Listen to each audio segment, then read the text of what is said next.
पवित्र शास्त्र रे प्रिय प्रेरित जहन लिखिछंती आद्यरे वाक्य थिले एवं वाक्य ईश्वरंक संगरे थिले एवं सही वाक्य ईश्वर थिले।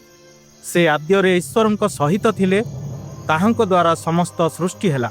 आउ जे समस्त सृष्टि होई अछि से मध्यरु गोटिए सुधा ताहांक बिना सृष्ट होई नाही। ताहांक ठारे जीवन थिला ओ सही जीवन मनुष्य मानकर ज्योति। सही ज्योति अंधकार रे ज्वाजल्यमान होई आसुअछि आउ अंधकार ताहा ग्रहण करि नाही। आउ सही वाक्य देहबंत होई आम मध्यरे वास करबाको आसिले। 2000 वर्ष पूर्वे रोमान साम्राज्यर शासक काइसर अगस्टंक समय रे गाब्रिएल नामक जड़े दूतंकु नाजरित नामक एक सहर को पठा जाइथिला मरियम नामक जड़े कुमारी को भेटिबा पाई। दूत मरियम को निकट को आसिले एवं तांकु कहिले भय कर नाही जे से ईश्वरंक अनुग्रह पाइछंती एवं से गर्भधारण करी गोटे पुत्र प्रसव करिवे आउ से तांकर नाम जीसु देबे। दूत मरियम को कहिले जे जीसु महान हेबे एवं से परात्परंक पुत्र बोली ख्यात हेबे। पुणी ताहांक राज्यर अंत हेबो नाही। किंतु मरियम जानी नथिले जे एहा किपरि संभव हेबो कारण से जणे कुमारी थिले। दूत उत्तर देले जे पवित्र आत्मा मरियमक उपरे अवतरण करिवे एवं परात्परंक शक्ति तांको आवरिबो। एणु मरियमक गर्भरु जन्मित पवित्र संतानंकु परमेश्वरंक पुत्र बोली ख्यात हेबो कारण परमेश्वरंक पाखरे किछि असंभव नुहे।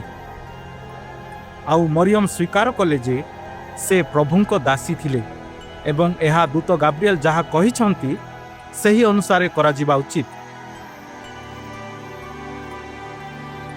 वर्तमान जीसुंक जन्म एही परि होइथिला। मरियमकर जोसेफ नामक जणे व्यक्तिंक सहित निर्बंध होइथिला आउ से पवित्र आत्मांक शक्ति रे गर्भवती होइथिले एवं जोसेफ मरियम को लज्जित करबा को चाहू नथिले। तेणु से गोपन रे निर्बंध भांगिबा पई योजना कले।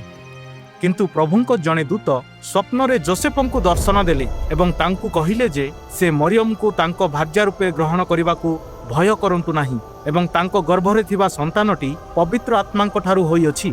दूत तांकु कहिले जे मरियम एक पुत्र संतान जन्म देबे। से आपना लोकंकु सेमानंक समस्त पापरु परित्राण करिवे आउ एही सब घटुछि जेपरि परमेश्वरंक भविष्यत वक्ता जिसायंक माध्यम रे कुहा जायथिला जे कहिथिले देख कुमारी गर्भवती हेबो एवं एक पुत्र प्रसव करिवो एवं सेमाने तांकु इमानुएल बोली डाकिबे जाहार अर्थ आम्भमानंक सहित परमेश्वर।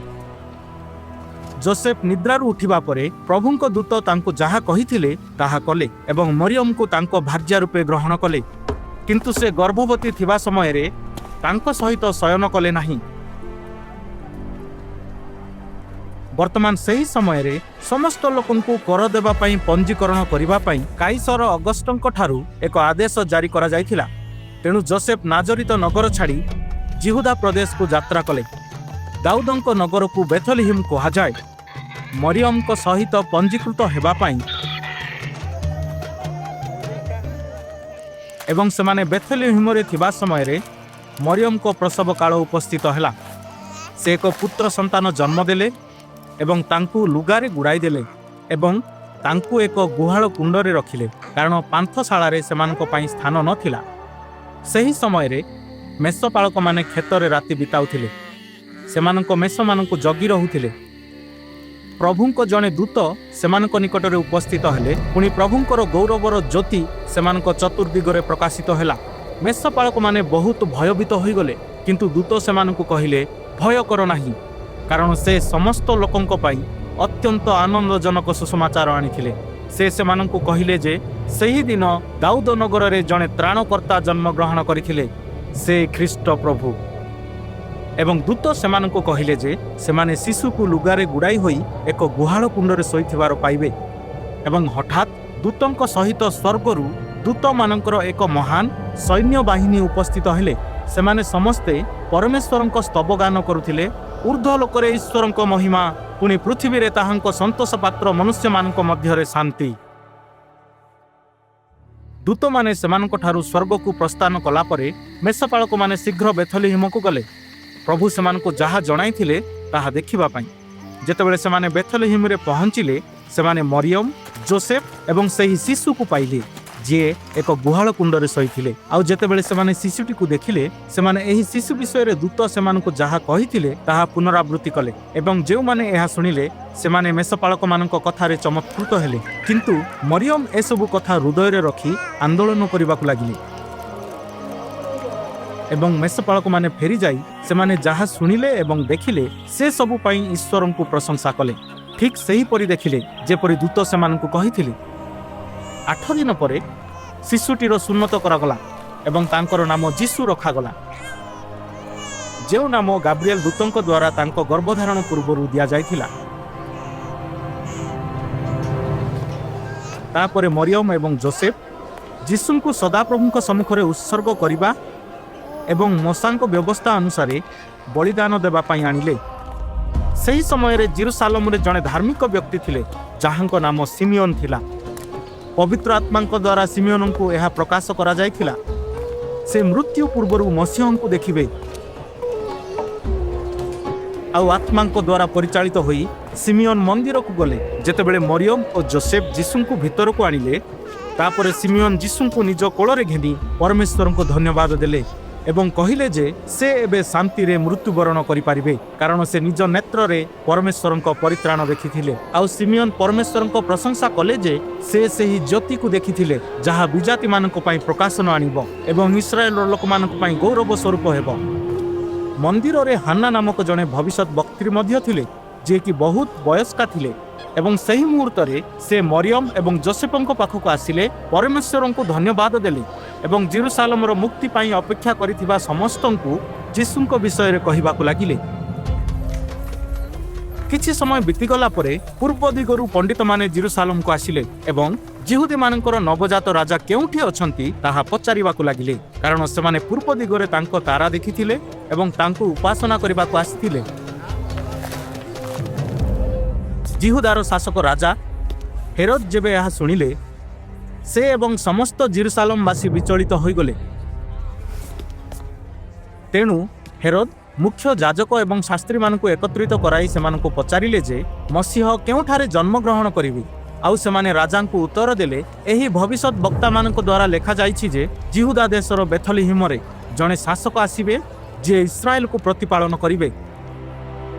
ତେଣୁ ହେରୋଦ ସେହି ଜ୍ଞାନୀମାନଙ୍କୁ ଗୋପନରେ ଭେଟିବାକୁ ଡାକିଲେ ଏବଂ ସେମାନଙ୍କୁ ବେଥଲିହିମ ଯିବାକୁ କହିଲେ ଆଉ ଶିଶୁଟିକୁ ଯତ୍ନର ସହିତ ଖୋଜିବାକୁ କହିଲେ।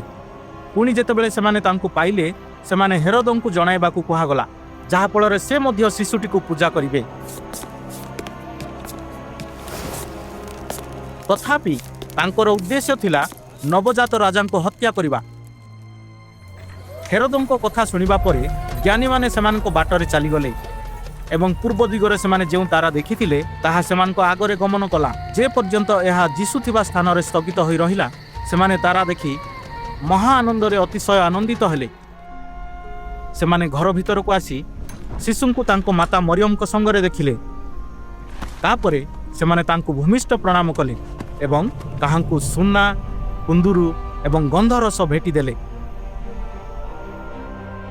ଏବଂ ଏହି ଶିଶୁ ଯୀଶୁ ଜ୍ଞାନ ଏବଂ ଶରୀରରେ ବୃଦ୍ଧି ପାଇଲେ, ପୁଣି ମନୁଷ୍ୟ ଏବଂ ପରମେଶ୍ୱରଙ୍କ ଅନୁଗ୍ରହରେ ବଢ଼ିଲେ। ଯେତେବେଳେ ସେ ପ୍ରାୟ 30 ବର୍ଷ ବୟସର ହୋଇଥିଲେ, ଯୀଶୁ ଜର୍ଦ୍ଦନ ନଦୀରେ ବାପ୍ତିଜିତ ହେଲେ। ତାପରେ ସେ ତାଙ୍କ ଶିଷ୍ୟମାନଙ୍କ ସହିତ ସମଗ୍ର ଦେଶରେ ଭ୍ରମଣ କରି ରୋଗୀମାନଙ୍କୁ ସୁସ୍ଥ କଲେ।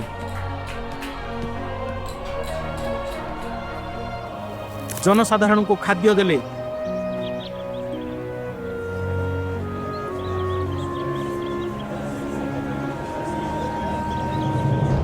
ଭୂତମାନଙ୍କୁ ବାହାର କଲେ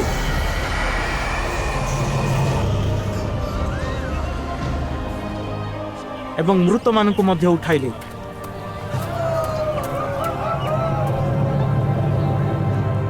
କିନ୍ତୁ ଯୀଶୁଙ୍କୁ ତାଙ୍କର ଜଣେ ନିଜ ଲୋକଙ୍କ ଦ୍ୱାରା 30 ରୂପା ମୁଦ୍ରା ପାଇଁ ବିଶ୍ୱାସଘାତ କରାଯାଇଥିଲା।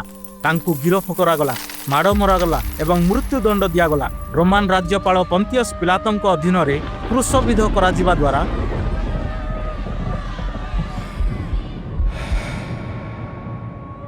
ଯୀଶୁଙ୍କୁ ଏକ କବରରେ ରଖାଯାଇଥିଲା ଏବଂ ଏହା ସମ୍ମୁଖରେ ଏକ ବଡ଼ ପଥର ଗଡ଼ାଇ ଦିଆଯାଇଥିଲା। କିନ୍ତୁ ତୃତୀୟ ଦିନରେ ଯୀଶୁ ମୃତ୍ୟୁରୁ ଉଠିଲେ, ପ୍ରମାଣିତ କଲେ ଯେ ସେ ହେଉଛନ୍ତି ଖ୍ରୀଷ୍ଟ, ପ୍ରଭୁ ଏବଂ ସର୍ବପରିସ୍ତଙ୍କ ପୁତ୍ର। ଏହା ହେଉଛି ଖ୍ରୀଷ୍ଟମାସର ପ୍ରକୃତ କାହାଣୀ, ଯାହା ସାରା ବିଶ୍ୱରେ ପାଳିତ ହୁଏ। ଯେଉଁ ଶିଶୁ ଜଣେ କୁମାରୀ ଗର୍ଭରୁ ଜନ୍ମ ହୋଇଥିଲେ ଏବଂ ଏକ ଗୁହାଳ କୁଣ୍ଡରେ ଶୋଇଥିଲେ, ସେ ପରମେଶ୍ୱରଙ୍କ ଏକମାତ୍ର ପୁତ୍ର ଥିଲେ, ଯାହାଙ୍କୁ ସେ ସ୍ୱର୍ଗରୁ ପଠାଇଥିଲେ ତାଙ୍କ ନାମରେ ଡାକୁଥିବା ସମସ୍ତଙ୍କ ପାଇଁ ପରିତ୍ରାଣ ଦେବାକୁ। ଯୀଶୁଙ୍କୁ ଗ୍ରହଣ କରିବା ଏବଂ ପରମେଶ୍ୱରଙ୍କ ସନ୍ତାନ ହେବା ପାଇଁ ଆପଣ ବର୍ତ୍ତମାନ ଆମ ସହିତ ପ୍ରାର୍ଥନା କରିପାରିବେ। ପ୍ରିୟ ପରମେଶ୍ୱର, ମୁଁ ସ୍ୱୀକାର କରୁଛି ଯେ ଯୀଶୁ ପ୍ରଭୁ ଅଟନ୍ତି। ମୁଁ ବିଶ୍ୱାସ କରେ ଯେ ସେ ଜଣେ କୁମାରୀଙ୍କ ଗର୍ଭରୁ ଜନ୍ମ ହୋଇଥିଲେ, ମୋ ପାପ ପାଇଁ କ୍ରୁଶରେ ମୃତ୍ୟୁବରଣ କରିଥିଲେ ଏବଂ ତୃତୀୟ ଦିନରେ ମୃତ୍ୟୁରୁ ଉଠିଲେ। ଆଜି ମୁଁ ସ୍ୱୀକାର କରୁଛି ଯେ ମୁଁ ତୁମ୍ଭ ବିରୁଦ୍ଧରେ ପାପ କରିଛି ଏବଂ ମୁଁ ନିଜକୁ ରକ୍ଷା କରିବା ପାଇଁ କିଛି କରିପାରିବି ନାହିଁ। ମୁଁ ତୁମକୁ ମୋତେ କ୍ଷମା କରିବାକୁ ଅନୁରୋଧ କରୁଛି ଏବଂ ମୁଁ କେବଳ ଯୀଶୁଙ୍କ ଉପରେ ମୋର ଭରସା ରଖିଛି। ମୁଁ ବିଶ୍ୱାସ କରୁଛି ଯେ ମୁଁ ଏବେ ତୁମ୍ଭର ସନ୍ତାନ ଏବଂ ସେଥିପାଇଁ ମୁଁ ତୁମ୍ଭ ସହିତ ଅନନ୍ତ କାଳ ବିତାଇବି। ତୁମ୍ଭର ପବିତ୍ର ଆତ୍ମାଙ୍କ ଦ୍ୱାରା ମୋତେ ପ୍ରତିଦିନ ମାର୍ଗଦର୍ଶନ କର। ମୋର ସମସ୍ତ ମନ, ଆତ୍ମା ଓ ହୃଦୟ ସହିତ ତୁମକୁ ଭଲ ପାଇବାରେ ଏବଂ ଅନ୍ୟମାନଙ୍କୁ ନିଜ ପରି ଭଲ ପାଇବାରେ ମୋତେ ସାହାଯ୍ୟ କର। ତୁମ୍ଭର ପୁତ୍ର ଯୀଶୁଙ୍କ ରକ୍ତ ଦ୍ୱାରା ମୋତେ ରକ୍ଷା କରିବା ପାଇଁ ତୁମକୁ ଧନ୍ୟବାଦ। ଯୀଶୁଙ୍କ ନାମରେ ମୁଁ ପ୍ରାର୍ଥନା କରେ, ଆମେନ୍।